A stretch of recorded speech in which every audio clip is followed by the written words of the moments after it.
अगर मोदी जी के नेतृत्व में, मोदी जी के शासन काल में समानता की बात नहीं होगी, न्याय की बात नहीं होगी तो कब होगा?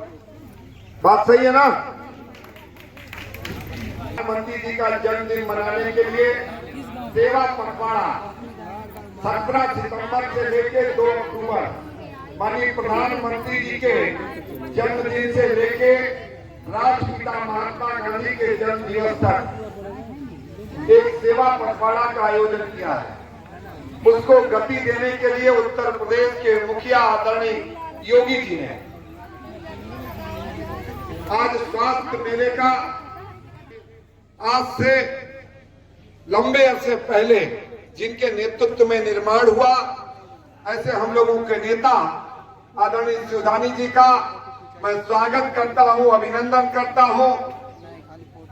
और भारतीय जनता पार्टी के मंडल अध्यक्ष भाई रामबहादुर जायसवाल जी का, भाजपा के वरिष्ठ नेता आदरणीय पिंटू द्विवेदी जी का, अजय पटेल जी का, शिव बाबू केसरवानी जी का, शिव नरेश केसरवानी जी का, पूर्व सभासद भाई विकास गुप्ता जी का, नेवादा ब्लॉक के प्रमुख प्रतिनिधि के रूप में उपस्थित भाई संदीप मिश्रा जी का,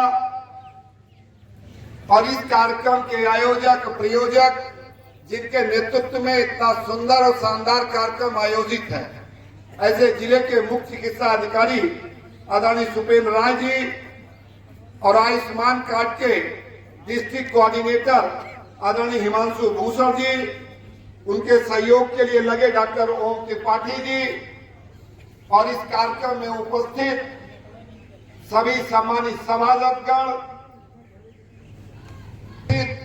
बड़ी संख्या में मेरी माताएं, इस क्षेत्र के नौजवान और बुजुर्ग साथी और साथ ही साथ इस कार्यक्रम में उपस्थित इस कार्यक्रम को सफल बनाने के लिए इस सामुदायिक स्वास्थ्य केंद्र के संबंधित सभी डॉक्टर, सभी नर्स, अपने मीडिया के बंधु, सभी का मैं आज माननीय प्रधानमंत्री जी के इस जन्म दिवस के अवसर पर आयोजित स्वास्थ्य मेले में स्वागत करता हूं, अभिनंदन करता हूं और परमपिता परमेश्वर से प्रार्थना करता हूं कि आप सभी दीर्घायु हो, निरोगी हो, जीवन में जो सपना देखे वो आपका पूरा हो। हमें 10 करोड़ से ज्यादा उज्ज्वला गैस कनेक्शन दिया तो किसी से उसकी जाति नहीं पूछी।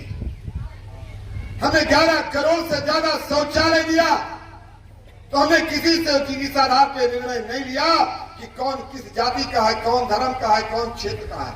हम तो विश्वास रखते हैं सबका साथ, सबका विकास, सबके प्रयास और सबके विश्वास से चलने वाली सरकारों का। मैं आपसे केवल इतना निवेदन करने आया हूं, एक लंबे कालखंड के बाद इस देश में एक ऐसी योगी और मोदी की सरकार बनी है, एक ऐसी योगी मोदी की जोड़ी मिली है जो राष्ट्र का निर्माण करना चाहती है, राष्ट्र के गौरव को दुनिया में स्थापित करना चाहती है। और इसका एक नहीं अनेक उदाहरण है। चाहे चंद्रयान 3 की बात किया जाए, चाहे G20 की बात किया जाए, चाहे धारा 370 के समाप्त की बात किया जाए, चाहे राम मंदिर के निर्माण की बात किया जाए, हम देश के गौरव को, प्रदेश के गौरव को देश और दुनिया में स्थापित करना चाहते हैं। और जब देश का गौरव देश और दुनिया में स्थापित करते हैं तो साथ में इस देश के गांव, गरीब, किसान, शोषित, पीड़ित समाज के सभी वर्गों का उत्थान, कल्याण और विकास चाहते हैं। हम गौरव के साथ कह सकते हैं योगी जी के नेतृत्व में 7 लाख से ज्यादा उत्तर प्रदेश में नौकरी दी। कोई ऐसा जिला नहीं, कोई ऐसा गांव नहीं जहां पर हमने सरकारी नौकरी नहीं दी, लेकिन किसी नौकरी में हमने भ्रष्टाचार नहीं होने दिया। हम किसी नौकरी में जात के आधार पर निर्णय नहीं होने दिया, किसी भी नौकरी में क्षेत्र के आधार पर निर्णय नहीं होने दिया, किसी भी नौकरी में धर्म के आधार पर हमने भेदभाव नहीं किया।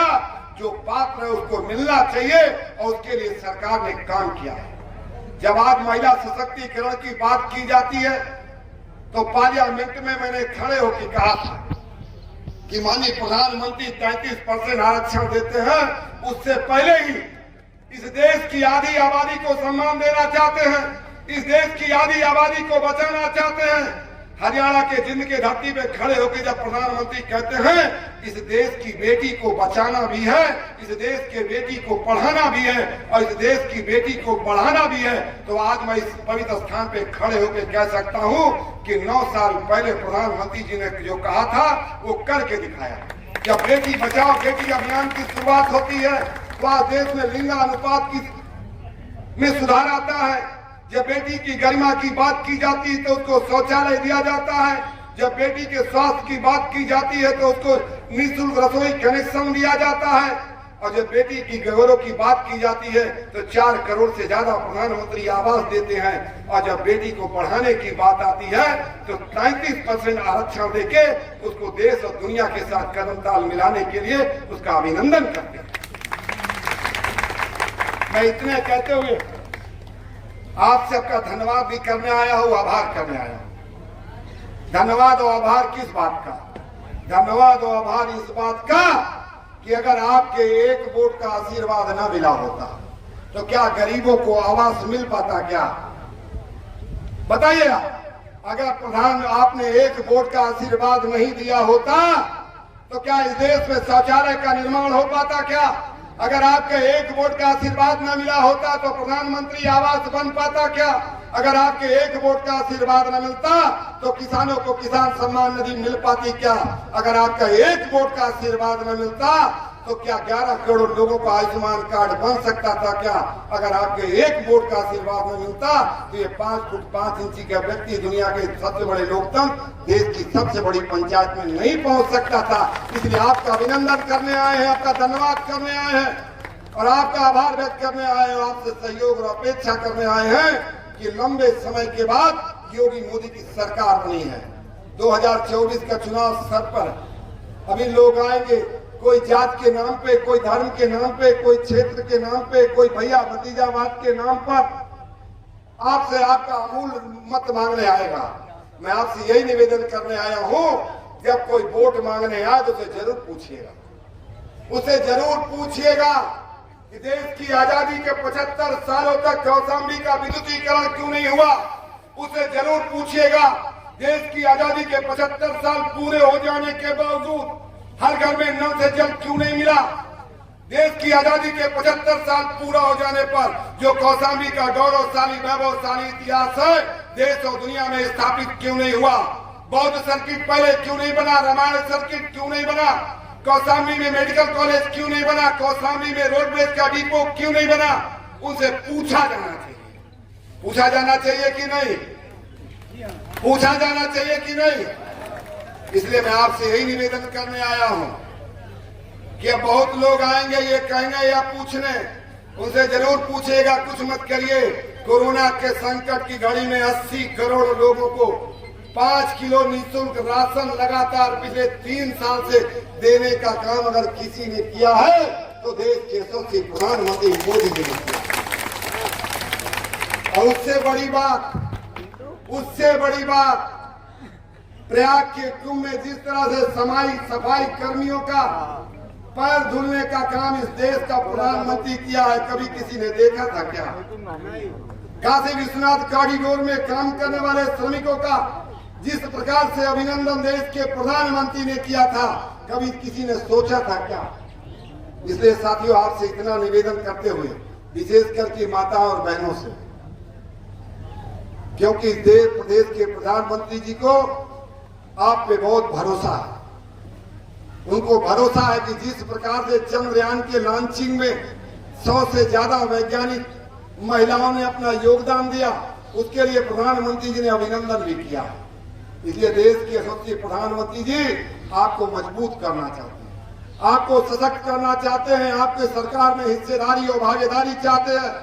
इसलिए आपके आशीर्वाद के बिना ये संभव नहीं है। निःशुल्क इलाज देने वाले आयुष्मान कार्ड के बनाने और वितरण करने के अवसर पर मैं आया हूं और मैं गौरव के साथ कह सकता हूं, गर्व के साथ कह सकता हूं, स्वास्थ्य विभाग के अभिनंदन के साथ कह सकता हूं कि पिछले 3 सालों में जब से ये योजना लागू हुई, उन 3 सालों में केवल कौशाम्बी जनपद में 10,000 से ज्यादा लोगों का इलाज आयुष्मान कार्ड के माध्यम से हुआ है। यानी 10,000 लोगों की सेवा करने का अवसर माननीय प्रधानमंत्री जी के दिए हुए कार्ड के द्वारा हुआ। लेकिन एक बात और कहूंगा, बहुत कुछ हुआ है, बहुत कुछ करना बाकी है। जब मैं देश की बात करता हूं कि 10 करोड़ परिवार और 50 करोड़ लोग, तो वहीं जब मैं कौशाम्बी की बात करता हूं तो 1,16,000 परिवारों को, जो 2011 की सामाजिक आर्थिक जनगणना के आधार पर जिनका नाम सूची में था, 1,16,000 परिवार और उसमें 6,51,000 लोगों का आयुष्मान कार्ड बनना था। और मैं इस बात के लिए स्वास्थ्य विभाग का अभिनंदन करता हूं कि आप प्रदेश में एक अच्छी पोजीशन पर हैं। पूरे कौशाम्बी में 56% से ज्यादा अर्थात 1 लाख परिवार और 3,57,000 लोगों को अब तक आयुष्मान कार्ड का वितरण किया जा चुका है। और साथ ही साथ अगर जिस ब्लॉक में मैं खड़ा हूं, नेवादा ब्लॉक में, इस ब्लॉक में 2011 के सामाजिक आर्थिक जनगणना के अनुसार जिनकी सूची बनी है वह है 16,028 परिवारों को, और इससे 80,143 लोगों को आयुष्मान कार्ड का वितरण होना है। अब तक 41,854, मैं विशेषकर मीडिया के साथियों को देख के बोल रहा हूं, डेटा के साथ बोल रहा हूं, 41,854 लोगों को आयुष्मान कार्ड वितरण किया जा चुका है। और अगर सराय एक्टिल नगर पंचायत की बात किया जाए तो 1954 परिवारों को, जो 2011 की सामाजिक आर्थिक जनगणना है उसके अनुसार 1954 परिवारों को, जिसमें 9,774 लोगों को आयुष्मान कार्ड का वितरण होना था। अब तक इसमें 4,405 लोगों को आयुष्मान कार्ड वितरण किया जा चुका है। यह विशेष अभियान के तहत उत्तर प्रदेश के मुखिया आदरणीय योगी जी ने एक नई श्रेणी को जोड़ा है। वो श्रेणी क्या है? जो भी पात्र गृहस्थी के कार्ड हैं, जो पात्र गृहस्थी के कार्ड धारक हैं, जिनके यहाँ परिवार की संख्या 6 या 6 से अधिक है, ऐसे लोगों की संख्या इस ब्लॉक में 6,239 है और लोगों की संख्या है 38,336।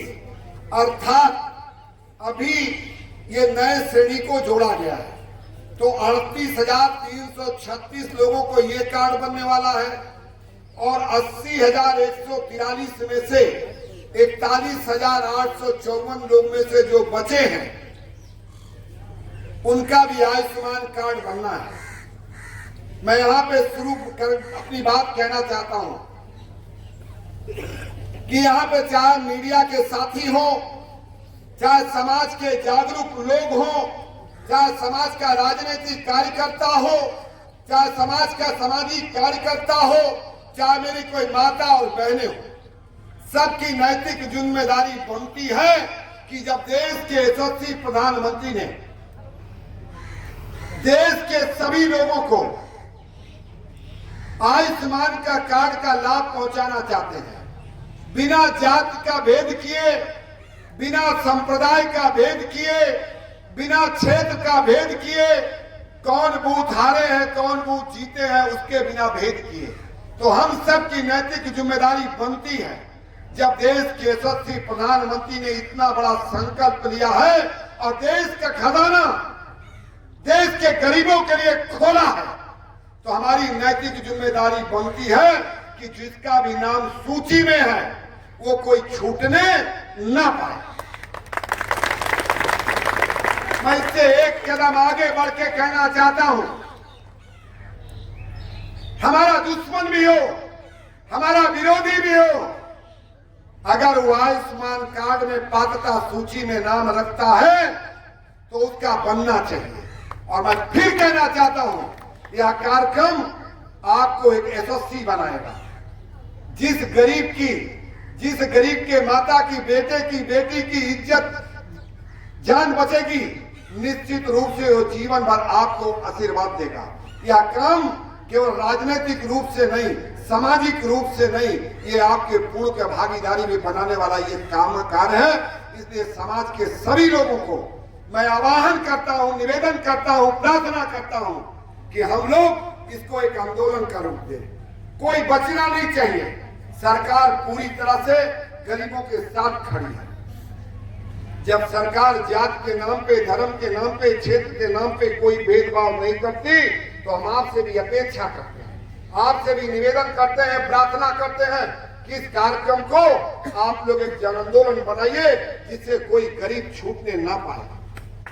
और साथ ही साथ मैं कहना चाहता हूं, जब मैं जात, धर्म, क्षेत्र और संप्रदाय की बात करता हूं तो मैं गौरव के साथ कहता हूं कि चाहे मोदी जी की 9.5 साल की सरकार हो, चाहे योगी जी की 6.5 साल की सरकार हो, हमारी किसी योजना में जात के आधार पर, धर्म के आधार पर, क्षेत्र के आधार पर कौन बूथ जीते हैं, कौन बूथ हारे, उसके आधार पर हमने निर्णय नहीं लिया।